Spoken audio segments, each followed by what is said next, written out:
पश्चिम बंगाल के एक छोटे से गांव की रसोई में सादे सूती कपड़े और माथे पर बिंदी लगाए कोई महिला एकदम फर्राटेदार अंग्रेजी में फेमिनिज्म, राजनीति और क्लासिक लिटरेचर पर बात कर सकती है। सुनने में शायद ये किसी फिल्म की कहानी लगे, लेकिन यही हकीकत है पुजारिनी प्रधान की, जिन्हें आज सोशल मीडिया की दुनिया लाइफ ऑफ पूजा के नाम से जानती है। गांव के एक लड़की फर्राटेदार अंग्रेजी में हॉलीवुड फिल्मों की रिव्यू करने लगे। मिर्ची लगना लाजमी था उन्हें, जो अंग्रेजी को सभ्यता की भाषा मानते हैं और अंग्रेजी फिल्म रिव्यू करने को अपनी बपौती। कौन है पुजारिनी प्रधान? पश्चिम बंगाल के पूर्वी मिदनापुर के एक छोटे से गांव की रहने वाली हैं।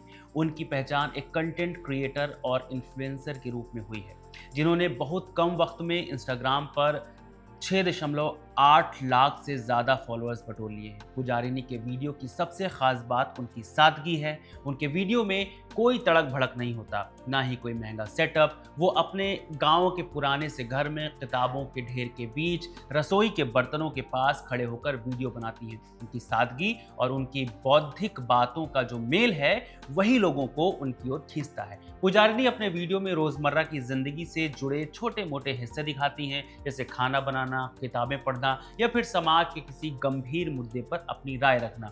लेकिन जैसे ही उन्होंने पैसे कमाना शुरू किया और राजनीति और फेमिनिज्म जैसे विषयों पर खुलकर बोलना शुरू किया, इंटरनेट का एक हिस्सा उनके खिलाफ हो गया। इसे यूं भी कह सकते हैं कि लोगों को यह हजम नहीं हुआ कि एक गांव की महिला इतनी पढ़ी लिखी और जागरूक कैसे हो सकती है। पुजारिनी प्रधान के वीडियोस पर असल विवाद तब शुरू हुआ जब कुछ इन्फ्लुएंसर्स और सोशल मीडिया कमेंटेटर्स ने पुजारिनी पर डबल फेस होने का आरोप लगा दिया। इस विवाद में सबसे मुखर होकर बोली निहारिका जैन, जो एक थेरेपिस्ट और इन्फ्लुएंसर हैं। निहारिका ने कहा था, पुजारिनी का हर रोज वीडियो पोस्ट करना ये बताता है कि वो सोशल मीडिया पर बहुत ज्यादा समय बिताती हैं, जो एक गांव में रहने वाली महिला के लिए थोड़ा अजीब लगता है। निहारिका ने ये आरोप भी लगाए कि पुजारिनी का ग्रामीण परिवेश, उनकी अंग्रेजी और इंटेलिजेंट बातें एक सोशली कंस्ट्रक्टेड पीआर हो सकता है। निहारिका ने पुजारिनी की तुलना शाहरुख खान के पब्लिक ब्रांड से की और कहा, जिस तरह बड़े सितारों की छवि मैनेज की जाती है, वैसे ही पुजारिनी को भी कोई टीम मैनेज कर रही है।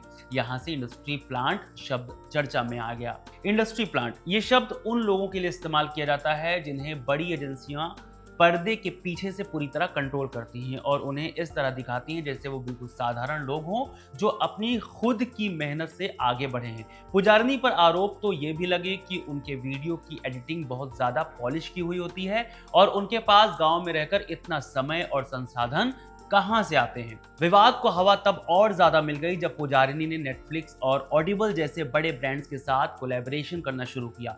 लोगों को ये यकीन करना मुश्किल लग रहा था कि एक मामूली ग्रामीण बैकग्राउंड वाली महिला इतनी हाई क्वालिटी वीडियोस और डील खुद कैसे मैनेज कर सकती है।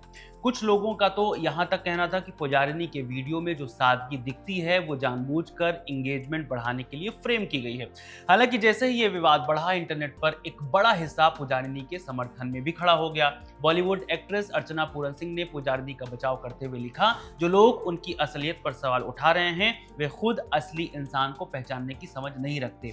इसके अलावा जानी मानी इन्फ्लुएंसर और एक्ट्रेस कुशा कपिला ने पुजारिनी को इस साल की सबसे रोमांचक क्रिएटर्स में से एक बताते हुए उन्हें आगे बढ़ते रहने का हौसला दिया। पुजारिनी के समर्थन में निखिल तनेजा, गुनीत मोंगा और कल्याणी साहा जैसे बड़े नाम खुलकर सामने आए। समर्थकों का मानना था ये सारा विवाद उस छोटी सोच का नतीजा है जो एक ग्रामीण महिला को आत्मनिर्भर और पढ़ा लिखा नहीं देख सकती। हालांकि जब ये आरोप बहुत बढ़ गए तो पुजारिनी ने खुद मोर्चा संभाला। उन्होंने एक वीडियो बनाकर पोस्ट किया जिसमें एक एक करके सारे दावों को खारिज कर दिया।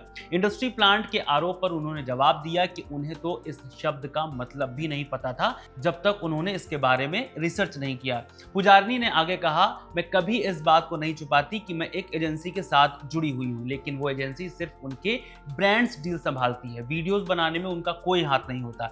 मैं अपने वीडियो के लिए खुद स्क्रिप्ट लिखती हूँ, शूट एडिट भी करती हूँ।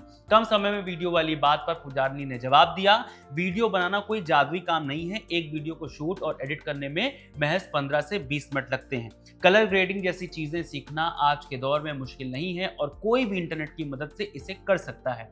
अपनी वीडियो में पुजारिनी ने करियर की शुरुआत की बात भी की कि कैसे पहली एजेंसी ने उनके साथ स्कैम किया था। एक डील के लिए एजेंसी को 2 लाख रुपए मिले थे, लेकिन पुजारिनी को सिर्फ 60,000 रुपए दिए गए और उसमें से भी 20% कमीशन काट लिया गया। इसी शोषण के बाद उन्होंने खुद को संभालना सीखा। बात अगर पुजारनी के परिवार की करें तो वो अपने पति, सास और बच्चे के साथ रहती हैं। पुजारनी खुद कहती हैं कि उन्हें वीडियो बनाने में कोई दिक्कत नहीं होती और ना ही अपनी पढ़ाई पूरी करने में। पूरा वक्त मिलता है क्योंकि दोपहर का खाना सास बनाती हैं और रात का खाना बनाने में पति मदद करते हैं।